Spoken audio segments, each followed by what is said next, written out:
এদিকে মোথাবাড়ি কাণ্ডে এনআইএ বিশেষ আদালতে চাঞ্চল্যকর দাবি কিন্তু করছে তদন্তকারী সংস্থা। পরিকল্পনা করে বিডিও অফিস থেকে বেরোনোর রাস্তা বন্ধ করে রাখা হয়েছিল ওই 1 এপ্রিল রাত 11:30টার পরে বাহিনী সহ পুলিশ গিয়ে বিচারকদের বের করে।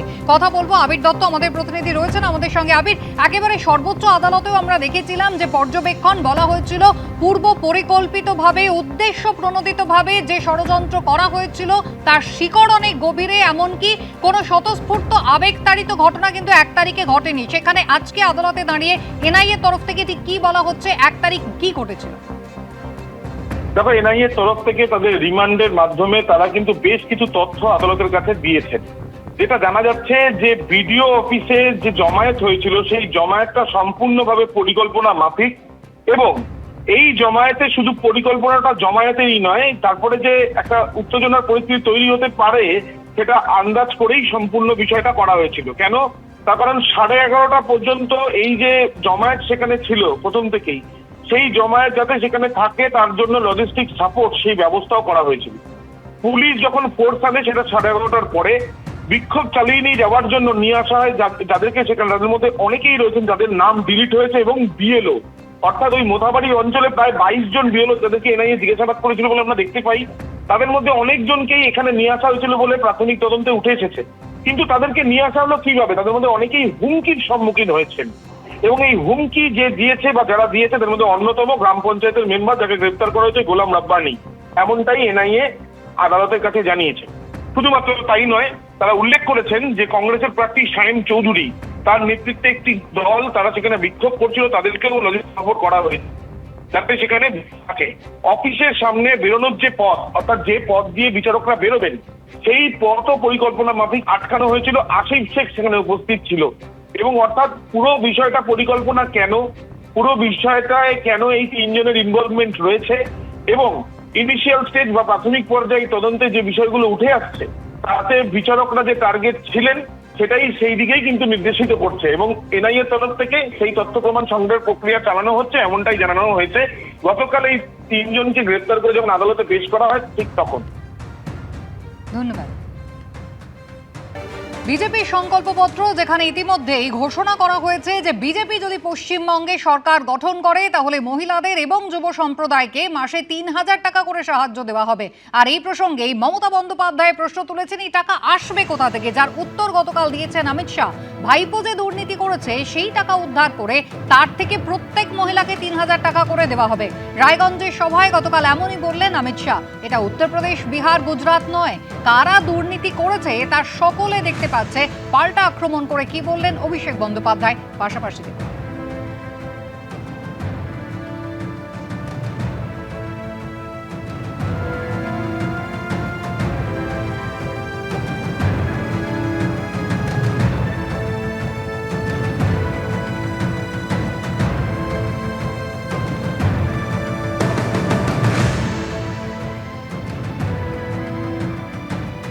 हर दीदी के बैंक अकाउंट में हर महीना 3,000 रुपया भाजपा सरकार पहुंचाएगी।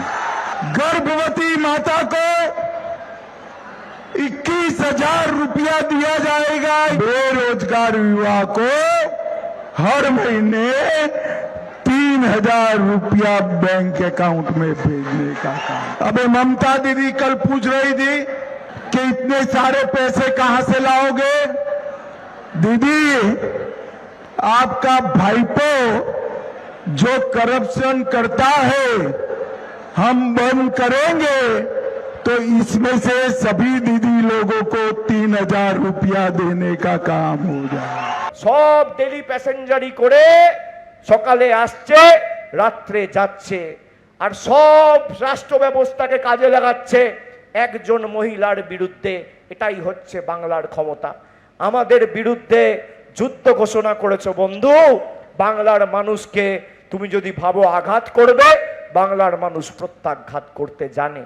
এটা ইউপি, বিহার, গুজরাট নয়। যদি আপনি ভাবেন আমাদের টাকা বন্ধ করে আমাদের শাস্তি দেবেন, বাংলার মানুষ আপনাদের আগামী দিন 4 তারিখ যখন ভোট বাক্স খুলবে শাস্তি কি বাংলার মানুষ আপনাদের শেখাবে। ছাপ্পা ভোট ঠেকাতে বুথে বায়োমেট্রিক ব্যবস্থা চালুর আবেদন জানিয়ে সুপ্রিম কোর্টে জনস্বার্থ মামলা করেন বিজেপি নেতা এবং আইনজীবী অশ্বিনী উপাধ্যায়। সোমবার প্রধান বিচারপতি সূর্যকান্ত বলেন, ভোট দেওয়ার আগে ভোটারদের বায়োমেট্রিক এবং ফেস রিকগনিশনের জন্য বিধিতে বড়সড় বদল আনতে হবে, আর সেই সঙ্গে বিষয়টা অত্যন্ত ব্যয়সাপেক্ষ। এ বিষয়ে সিদ্ধান্ত নেওয়ার ক্ষমতা নির্বাচন কমিশনের আছে। 2026 আমরা 226টার বেশি সিট পাবো। 90% लोग ठीक कर लिया, इस बार कमल छाप। দাবি পাল্টা দাবি, তাল ঠোকাঠুকি। এর মধ্যে মূল প্রশ্ন হলো, ভোটটা সুষ্ঠু ও অবাধ হবে তো? ছাপ্পা ভোট, ভোট লুট, ভুয়ো ভোটার, একাল হোক বা সেকাল, ভোটের বঙ্গে চিরকালই অতি পরিচিত এই শব্দবন্ধগুলো। भाइयों बहनों, ये चुनाव जो है घुसपैठियों को निकालने का चुनाव। এত টাকা বিলোচ্ছে এলাকায় যাতে কেউ ঢুকতে না পারে, তাই পুরনো সবাইকে বাদ দিয়ে দিয়েছো। পশ্চিমবঙ্গে এই উত্তপ্ত পরিস্থিতির মধ্যেই ছাপ্পা ভোট ঠেকাতে ভোট বুথে বায়োমেট্রিক ব্যবস্থা চালুর আবেদন জানিয়ে এবার সুপ্রিম কোর্টের প্রধান বিচারপতির বেঞ্চে জমা পড়ল আবেদন। সুপ্রিম কোর্টে জনস্বার্থ মামলা করলেন বিজেপি নেতা ও আইনজীবী অশ্বিনী উপাধ্যায়। প্রধান বিচারপতি সূর্যকান্ত বিচারপতি জয়মাল্য বাগচির এজলাসে মামলার শুনানি হল সোমবার। প্রধান বিচারপতি সূর্যকান্ত বলেন, ভোট দেওয়ার আগে ভোটারদের বায়োমেট্রিক ও ফেস রেকগনিশনের জন্য বিধিতে বড়সড় বদল আনতে হবে, সেই সঙ্গে বিষয়টা অত্যন্ত ব্যয়সাপেক্ষ। এ বিষয়ে সিদ্ধান্ত নেবার ক্ষমতা নির্বাচন কমিশনের আছে। তখন বিজেপি নেতা ও আইনজীবী অশ্বিনী উপাধ্যায় বলেন, নির্বাচন কমিশনের হাতে সব ক্ষমতা রয়েছে, তবে রাজ্য সরকারগুলির সহযোগিতাও একান্ত জরুরি, তাই এ বিষয়ে একটি নোটিশ জারি করা প্রয়োজন। তখন প্রধান বিচারপতি বলেন, নির্বাচন কমিশনকে আমাদের কাছে এ বিষয়ে তাদের বক্তব্য পেশ করতে হবে। যদি কোনো রাজ্য সরকার সহযোগিতা না করে অথবা অর্থ দপ্তর প্রয়োজনীয় বাজেট বরাদ্দ না করে, তাহলে আপনারা পুনরায় আদালতের দ্বারস্থ হতে পারেন। তবে এই মুহূর্তে বা এই পর্যায়ে কোনো নোটিশ জারি করার প্রয়োজন নেই। माननीय सुप्रीम कोर्ट में पीआईएल फाइल करके मांग किया है कि पोलिंग बूथ के ऊपर अब केवल स्याही न लगाया जाए, बल्कि वहां पे आधार और आंखों का स्कैनिंग भी किया जाए, फिंगरप्रिंट स्कैनिंग हो और आइरिस स्कैनिंग की जाए। उससे फर्जी वोट नहीं पड़ेगा। किसी एयरपोर्ट पे जाइए, जो डिजी यात्रा वाला जो वहाँ पे काउंटर होता है, वहाँ लोग पहुँचते हैं और सीधे सीधे आइरिस स्कैनिंग हो जाती है, फट से वो गेट खुल जाता है। इससे टाइम बचेगा। वोट चोरी का आरोप लगाया जाता है, वो सारे आरोप भी इससे खत्म हो जाएंगे। এদিন বিজেপি নেতা ও মামলাকারীর আইনজীবী অশ্বিনী উপাধ্যায় আরও বলেন, আমার এই আবেদন 5টি রাজ্যের বিধানসভা নির্বাচনকে কেন্দ্র করে নয়। তখন প্রধান বিচারপতি বলেন, আসন্ন নির্বাচনগুলোর ক্ষেত্রে এই আবেদন বিবেচনা করা সম্ভব নয়, তবে পরবর্তী লোকসভা নির্বাচন বা বিধানসভা নির্বাচনগুলিতে এই ধরনের পদ্ধতি বা ব্যবস্থা গ্রহণ করা উচিত কিনা তা খতিয়ে দেখা প্রয়োজন। Face recognition, biometric, whatever the measures they want to take, নিতে দিন, কিন্তু তার আগে তো সেই মানুষটার নাম দিতে হবে যে মানুষটা বৈধ ভোটার।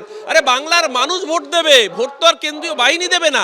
আপনি একদিকে ভোটাধিকার কেড়ে নেবেন, তারপর গল্প দেবেন বায়োমেট্রিক আর ফেস রিকগনিশনের। বাংলার মানুষ শুনবে? এটা কি রাবড়ি বানানো হচ্ছে নাকি? নিচ থেকে গরম করা হচ্ছে, ওপর থেকে ঠান্ডা করা হচ্ছে। আমরা চাই পরিচ্ছন্ন ভোট হোক। ভারতবর্ষের কোনো নির্বাচনে তো কোনোদিন ছাপ্পা ভোট, রিগিং, বুথ দখল, থান কাপড় বিতরণ, বাইক বাহিনী, জেসিবি দিয়ে বাড়ি ভেঙে দেয়, এসব তো হয় না। রক্তপাতহীন নির্বাচন হয়। বিহার, উত্তরপ্রদেশ একটা ভোট সংস্কৃতি থেকে বেরিয়ে আসতে পেরেছে, আমরা পশ্চিমবঙ্গের ক্ষেত্রে পারিনি। এটা লজ্জা, এই লজ্জা বাঙালির লজ্জা। আগামী দিনে কি এই ধরনের কোনো ব্যবস্থা হবে? বিজেন্দ্র সিংহ, অরিত্রিক ভট্টাচার্য, শুভেন্দু ভট্টাচার্যর রিপোর্ট, এবিপি আনন্দ। এবিপি আনন্দ, এগিয়ে থাকে, এগিয়ে রাখে।